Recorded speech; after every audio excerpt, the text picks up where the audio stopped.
Bonjour tout le monde, mon nom est Patrick Plante, je suis professeur en technologie éducative et formation à distance au comité de programme TEDFAD et je suis aussi directeur du centre de recherche ITEC. Donc, c'est en cette qualité-là que j'ai introduit mon prestigieux collègue qui ouvre la saison des webinaires. C'est un webinaire international parce qu'on a des gens d'aussi loin du Centrafrique. Donc, sans plus tarder, vous connaissez sans doute Serge Hérin-Lajoie, qui est professeur aussi en technologie éducative et formation à distance, qui est aussi directeur de notre comité de programme technologie éducative et formation à distance, communément appelé TEDFAD. Donc, aujourd'hui, Serge va faire un webinaire, va faire une présentation sur le titre exact est l'utilisation des normes de l'APA Provo, pourquoi et comment. Donc, l'APA Provo, c'est une norme là, de présentation et c'est celle qu'on privilégie en éducation à l'Université TELUC. Donc, sans plus tarder, Serge, je te laisse le micro et on t'écoute attentivement. Parfait. Merci beaucoup, illustre collègue, docteur Patrick Plante. Euh, Merci beaucoup à tout le monde d'être là. Le clavardage est ouvert. Si vous avez des questions, n'hésitez pas à les poser directement dans le clavardage. Vous allez voir, je suis assez malléable pour répondre aux questions en tout temps. Donc, je partage mon écran. Euh, Si je le vois, est-ce que j'ai le clavardage qui est ici? Oui, OK. Juste pour avoir les fenêtres de travail. Donc, euh, pardon, j'y arrive. Donc, l'utilisation des normes de l'APA Provo, pourquoi et comment? Vous m'excuserez, je n'ai pas le mode de partage. Je pense qu'il me manque un écran, là, ça ne fonctionne pas bien présentement, mais bon, euh, les diapositives sont là. Euh, donc, l'utilisation des normes de l'APA Provo, pourquoi et comment? Diapo suivante, attendez un peu, il faut que je configure mon espace de travail, là. Voilà. Que je ne suis pas capable, page down. Bon. La présentation que je vous propose aujourd'hui, dans le fond, est structurée autour de 6 parties, c'est-à-dire qu'est-ce qu'une norme, pourquoi une norme bibliographique, pourquoi les normes de l'APA Provo, où trouver les informations sur les normes de l'APA Provo, comment appliquer les normes de l'APA Provo, puis on terminera avec des questions-commentaires, mais comme je vous l'ai mentionné, les questions-commentaires, vous pouvez aussi les mettre dans le clavardage là, en tout temps. Je vous invite à prendre la parole dans le clavardage en vous posant une question tout simplement. Qu'est-ce qu'une norme? Donc, je vous laisse à votre clavier. Je vous pose la question. Qu'est-ce que c'est que pour vous une norme? Ne soyez pas gênés, là. Profitez d'une consigne. Kevin écrit une consigne à respecter.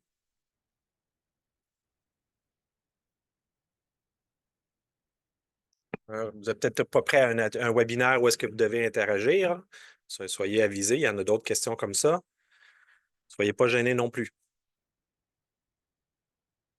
Un consensus au sein d'un groupe pour harmoniser la compréhension. Oui, c'est intéressant ce que Estelle a dit.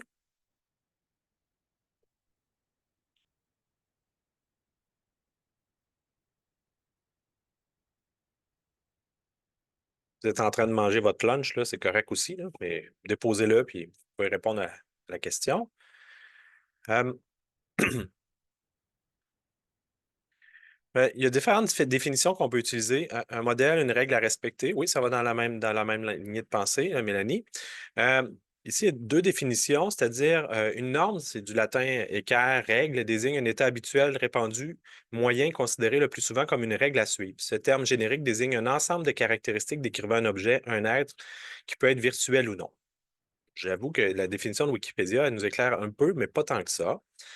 Par contre, l'Organisation internationale de la normalisation écrivait en 2023, une norme est un document approuvé par un organisme reconnu qui a été mis au point par voie de consensus entre des experts du domaine et qui fournit des recommandations sur la conception, l'utilisation ou la performance des produits, processus, services, systèmes ou personnes.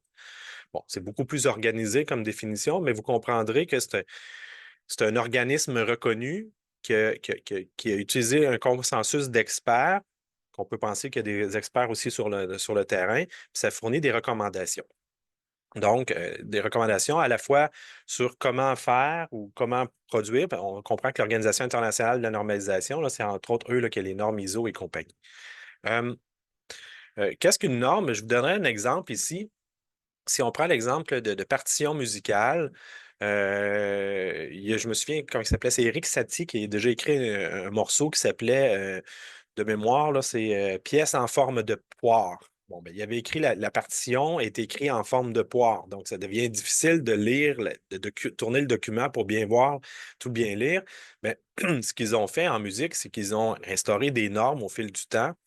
On en a des exemples ici, c'est-à-dire qu'au centre, vous avez un exemple de comment on présente une partition lorsqu'on a deux voix ou notamment deux mains pour un piano. C'est écrit toujours de la même façon.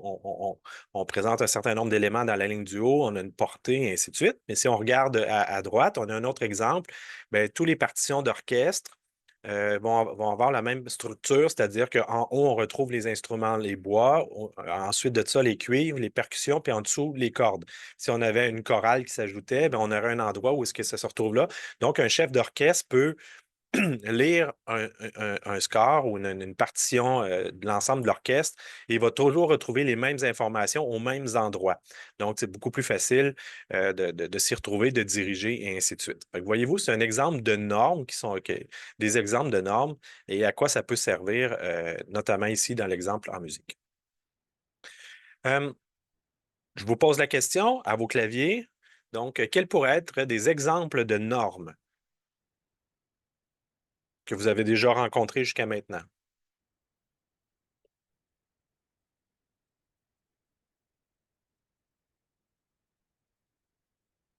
Soyez pas gênés, je suis certain que vous en avez vu. Ah, les normes de l'APA, évidemment. Une note en bas de page ou une bibliographie. Les normes ISO, oui, effectivement, les normes ISO qu'on retrouve beaucoup dans l'industrie manufacturière notamment.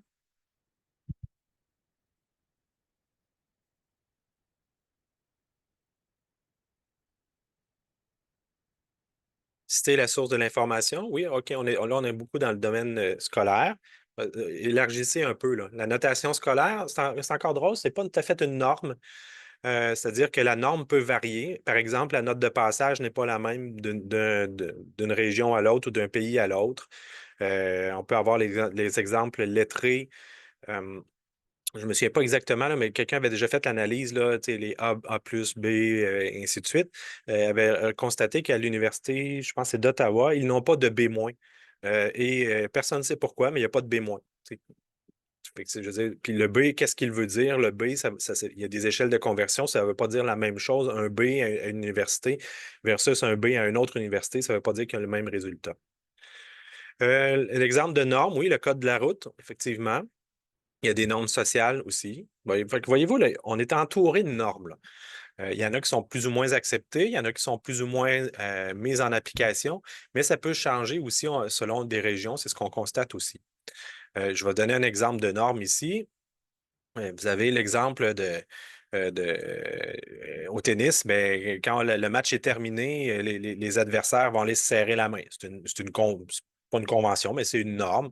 Ça fait partie de l'esprit sportif dans un match de tennis. Il y a aussi des normes de fabrication. Imaginez si les piles AA et 3A n'avaient pas le même format. Ils pourraient avoir la même lettre, mais pas le même format.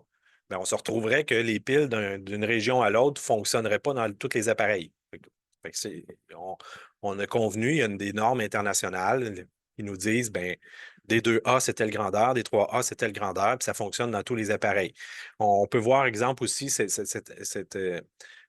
discordance-là entre les normes. Si on prend les normes de streaming vidéo, ben, si on a un abonnement à Netflix au Canada ou versus l'Europe ou ailleurs dans le monde, on n'aura pas les mêmes accès aux mêmes films souvent, puis on n'a même pas les mêmes normes de diffusion.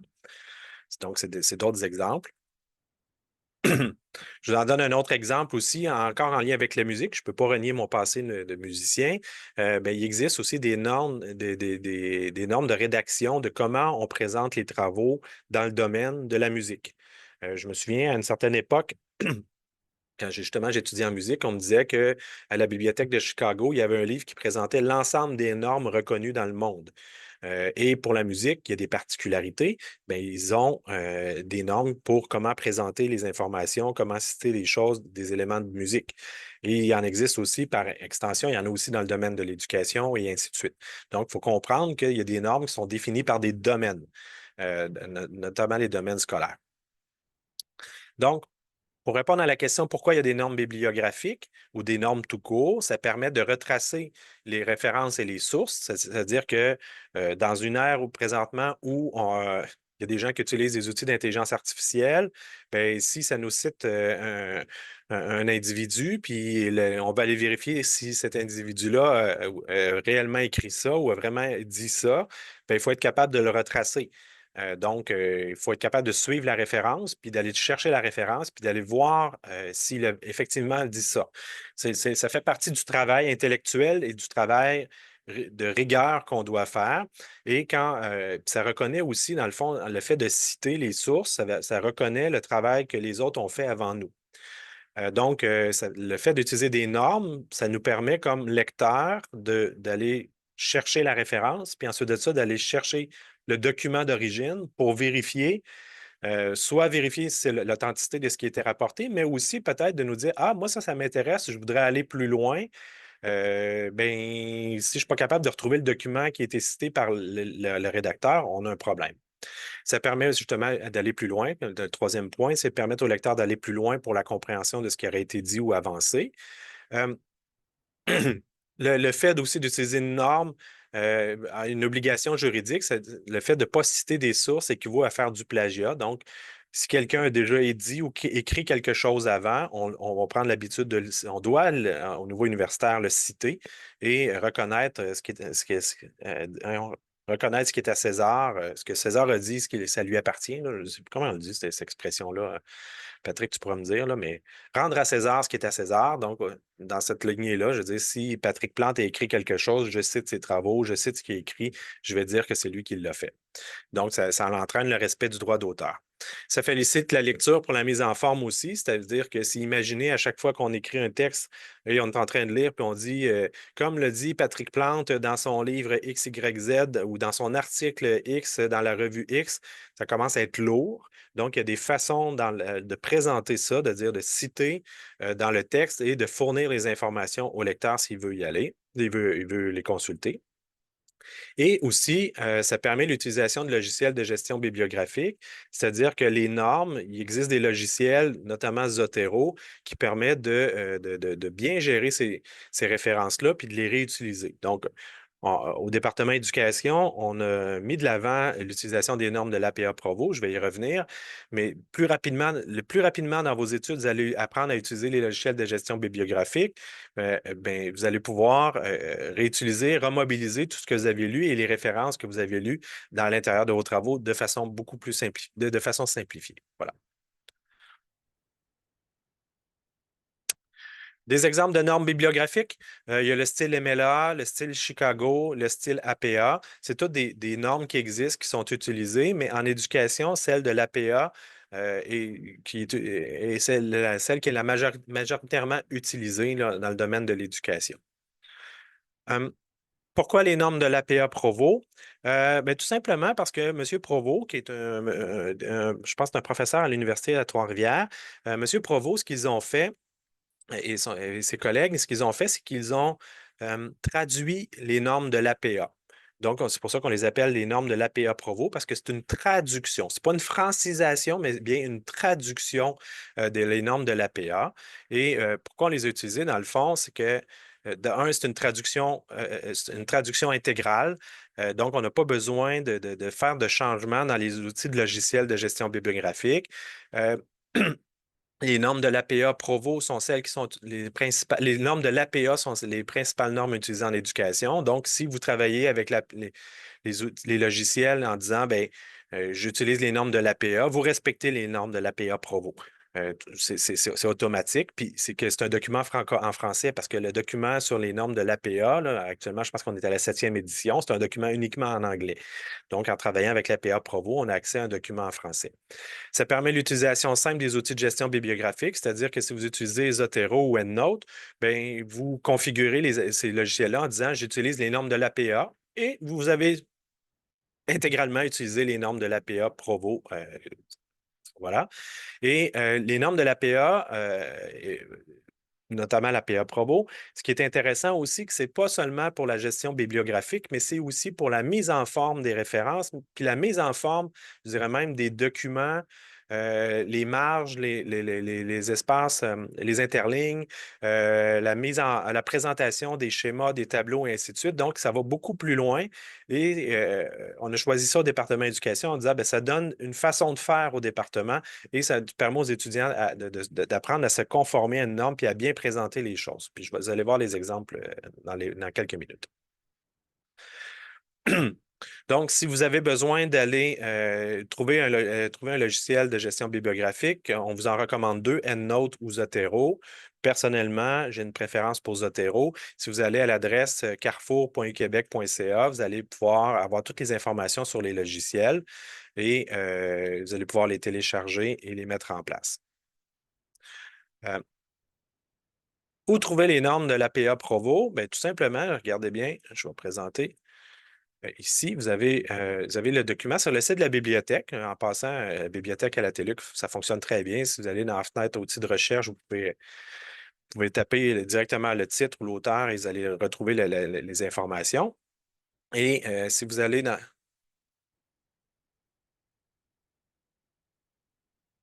OK, on a deux questions ici. Est-ce que Zotero est compatible avec Chromebook? Patrick, je te fais une passe.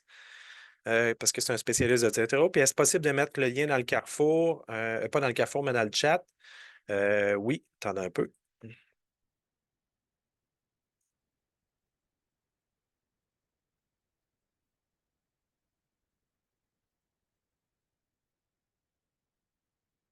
Voilà, pour le lien pour le Carrefour. Pour la bibliothèque, si vous allez dans la section Savoir rédiger et citer, vous avez déjà ici, dans le fond, comment citer dans un texte, toutes les informations, là, comment travailler dans un texte, ça va, mais vous avez aussi une section mise en page des documentations selon les normes de l'APA Provo. Fait que vous avez présenté des travaux, présenté des essais, des mémoires, présenté une liste de références. Moi, j'irai avec présenter les travaux. Et là, vous avez toutes les informations qui sont présentées. Exemple, l'ordre des parties, les transitions entre les parties, comment ça fonctionne. Là, c'est des informations détaillées. Pourquoi votre partage d'écran est en pause? Qu'est-ce que ça veut dire, ça? Ah, OK, je comprends. Excusez, je pense que je viens de savoir c'est quoi.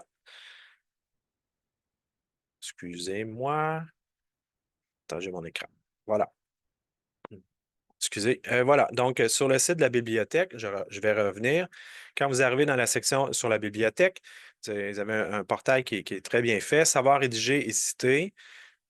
Vous avez ici des informations sur comment ça fonctionne, citer dans un texte, la méthode auteur-date, et ainsi de suite. Puis vous avez aussi une mise en page des documents selon les normes de l'APA Provo, soit présenter une bibliographie, c'est pas ça que je voulais présenter, des essais, des mémoires et présenter les travaux. Donc, sur cette page-là, vous avez lancé à partir des informations détaillées, comment ça fonctionne, et ainsi de suite. Et vous avez aussi un ensemble de tutoriels sur comment, mettons, format de la page et format lettre 8,5 11. Bon, si vous voulez changer le format de page, parce que ce n'est pas ça que vous avez, mais vous avez les tutoriels pour les Mac et les PC, comment jouer avec les marges. Vous avez aussi les tutoriels pour les Mac et les PC. Donc, on a déjà des liens vers les tutoriels Word. Mais la beauté de la chose, c'est que vous avez aussi un document, un gabarit pour les travaux. Et je vous le présente tout de suite. Voilà. Voyez-vous, vous avez ici un gabarit qui reste juste à compléter les informations. Toutes les informations, tout est déjà fait selon les normes de l'APA Provo. Vous avez aussi une table des matières et elle est dynamique, c'est-à-dire que si j'actualise la page, je vais être capable de mettre à jour les titres et ainsi de suite. Donc, le document est déjà construit et vous avez aussi, ce document-là fonctionne avec, ici en haut, dans ce qu'on appelle les feuilles de style. Donc, si vous avez une citation longue, vous êtes capable de le faire. Si c'est un corps de texte, est-ce que c'est un encadré? Est-ce que c'est un H1, c'est header? C'est titre 1, titre 2, titre 3, et ainsi de suite. Fait que voyez-vous, vous êtes capable là, de dire, bon, ben ça ici, maintenant, là, je donne un exemple, c'est une citation. Plouc, il le transforme en citation. Là, je ne suis pas d'accord avec ça, là, c'est mon gabarit, mais voyez-vous, puis on vous donne les informations dedans. Donc, on vous apprend à utiliser ce qu'on appelle des feuilles de style. Et vous avez toutes les informations sur comment ça fonctionne, qu'est-ce que ça a l'air un style niveau 1, niveau 2, niveau 3, niveau 4. Fait que vous pouvez tout répliquer ça. Comment ça fonctionne les citations. Vous avez un exemple de tableau, comment on fait l'entête d'un tableau, comment on construit un tableau quand on utilise les normes de l'APA, comment on présente une figure et ainsi de suite. Donc, ce gabarit-là, normalement, devrait être disponible sur tous les sites, dans chacun de vos sites web de cours et vous pouvez le télécharger et travailler à partir de ce gabarit-là. Puis la beauté de la chose, c'est, par exemple ici, là, je prends l'exemple de titre 1. En plus des feuilles de style, je vais insérer un exemple ici. Je vais faire un saut de page, donc on est rendu à la page 5. Ça s'appelait comment? Exemple de titre niveau 1. Je vais retourner. Voyez-vous ici, là, il est encore à la page 4, mais si je l'actualise, mettre à jour uniquement, voyez-vous, ah non, il est rendu à la page 5, là. Donc, toute la table de matière est dynamique et on est capable de construire. Donc, c'est un, c'est un petit apprentissage à faire rapidement, mais quand vous le faites, vous savez que vous respectez les normes de l'APA Provo et ensuite de ça, vous allez développer des outils à partir du gabarit qui vont vous permettre de faire des travaux qui ont une forme, qui ont une structure, qui sont cohérents. Et puis, ça me faisait penser, vous regardez-vous à gauche ici, bien, on a la table des matières. Dans le fond, on a l'outil de navigation. Là, quand vous allez dans Affichage, capable d'enlever le volet navigation. Mais si je le remets, voyez-vous, je suis capable de naviguer dans le document. Ah, je vais voir un exemple de figure. Je clique sur figure, hop, j'arrive directement dedans. Donc, ça fait un document Word beaucoup plus complet. Fait que ça fait partie des compétences numériques que vous êtes capable de développer à l'intérieur en utilisant ce gabarit-là, puis à l'intérieur de vos cours. Je retourne. Il y avait clavardage. J'ai vu passer ici. Donc, la réponse de Patrick, c'est possible d'utiliser Zotero dans un Chromebook. Est-ce que possible, Christelle demande, est-ce possible de travailler parfois sur un Mac et parfois sur un PC avec Zotero en ayant accès à toutes nos références? La réponse, oui, c'est-à-dire que si moi, je recommande d'utiliser Zotero, la version post sur vos postes de travail. Euh, pas la version en ligne, mais quand vous avez un compte dans Zotero, il se synchronise là. C'est-à-dire que si vous êtes sur votre Mac ou votre PC, bien, il va se synchroniser avec votre compte qui est en ligne. Donc, ça devrait fonctionner là. Voilà. Euh, donc, je suis allé vous montrer comment avoir les informations sur les normes. Comment appliquer les normes? Ben, je vous l'ai montré aussi en utilisant tout simplement les gabarits qui existent, le gabarit pour le travail. Puis si vous faites un essai, un mémoire, ben, il y a un gabarit qui est déjà fait avec toutes les parties, la structure d'un essai ou d'un mémoire. Questions, commentaires. Je sais que j'ai peut-être été un peu vite, là, mais euh, n'hésitez pas. Est-ce que c'est clair ce que j'ai essayé de vous expliquer?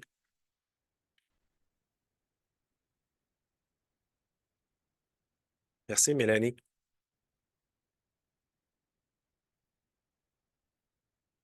L'idée, c'est que si vous êtes des nouveaux étudiants, implantez rapidement l'utilisation un logiciel de gestion bibliographique, puis apprenez à utiliser les gabarits qui existent déjà, qui respectent les normes. Donc, ce n'est pas quelque chose qui va être très compliqué.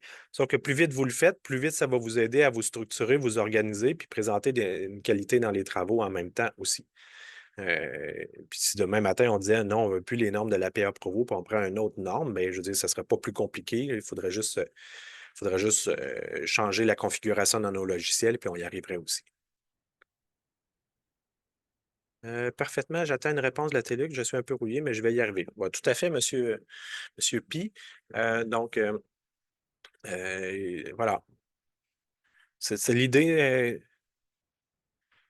Normalement, Malika, le gabarit se retrouve dans chacun de vos sites web de cours. On fait mention des normes de l'APA Provo, puis on vous propose un gabarit. Sinon, si vous allez sur le site de la bibliothèque, dans la section Savoir rédiger et citer, vous avez présenté des travaux selon les normes de l'APA Provo. Si vous cliquez dessus, vous arrivez, puis il y a un gabarit qui est là, soit un gabarit juste d'une page titre ou pour les travaux. Est-ce que ça répond à la question, Malika? D'autres questions?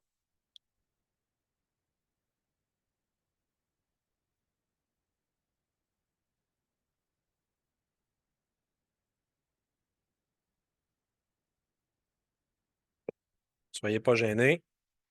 De toute façon, si vous avez des questions, les personnes qui vous encadrent dans les cours, que ce soit des professeurs, des chargés d'encadrement ou des personnes tutrices, ben, ils vont être capables de répondre à vos questions aussi.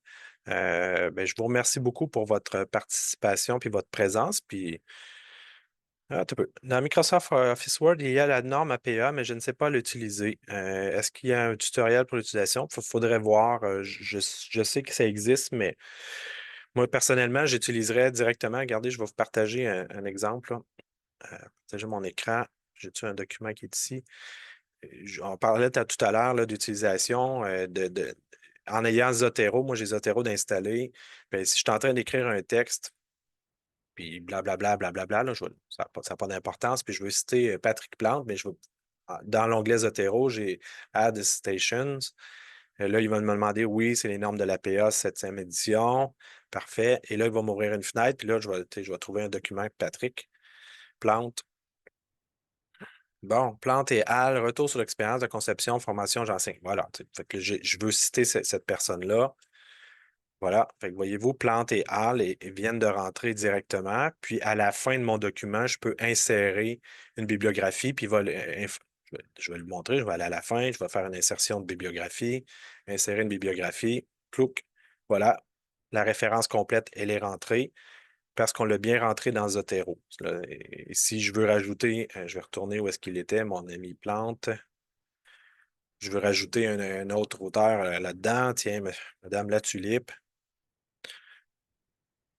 Recherche documentaire de haut. Bon, elle aussi, elle écrit en 2024. Ben, je l'ai rajouté, je fais Enter. Voyez-vous, il les a déjà remplacés. Il les a déjà ajoutés. Puis si je vais dans la bibliographie, La Tulipe s'est rajouté aussi. Fait que voyez-vous, tout ça, c'est dynamique. Puis quand on a les bonnes informations de saisie dans Zotero, bien, ça vient nous aider. Puis on a dit qu'on veut présenter ces références-là selon les normes de l'APA Provo. Donc, dans la mesure où on a toutes les informations, il les présente déjà de la bonne façon. Voilà.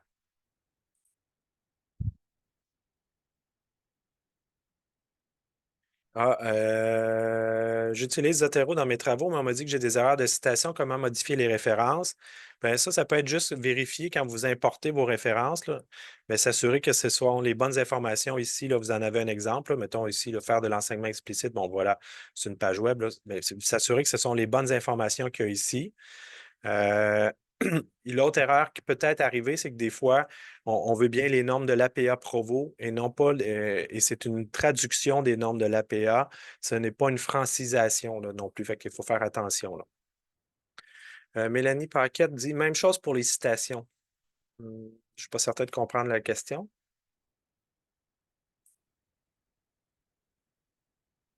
Mélanie, est-ce que tu peux.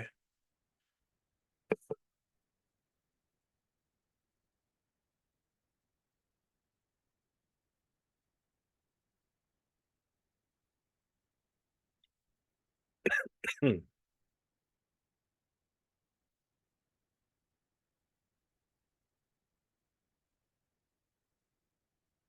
Bon, Mélanie, si tu veux reposer la question une autre fois, à un autre moment donné, il n'y a pas de souci. Voilà.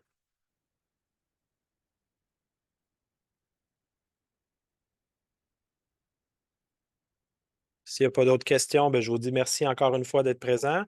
N'hésitez pas à vous inscrire pour les prochains webinaires. Il va y en avoir un notamment sur Zotero, là, comme Patrick l'a écrit.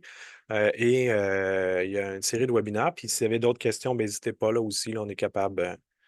Euh, on est tous là pour répondre à vos questions. On est là pour vous aider à avoir le meilleur parcours d'apprentissage possible à la TELUC. Voilà. Merci beaucoup tout le monde.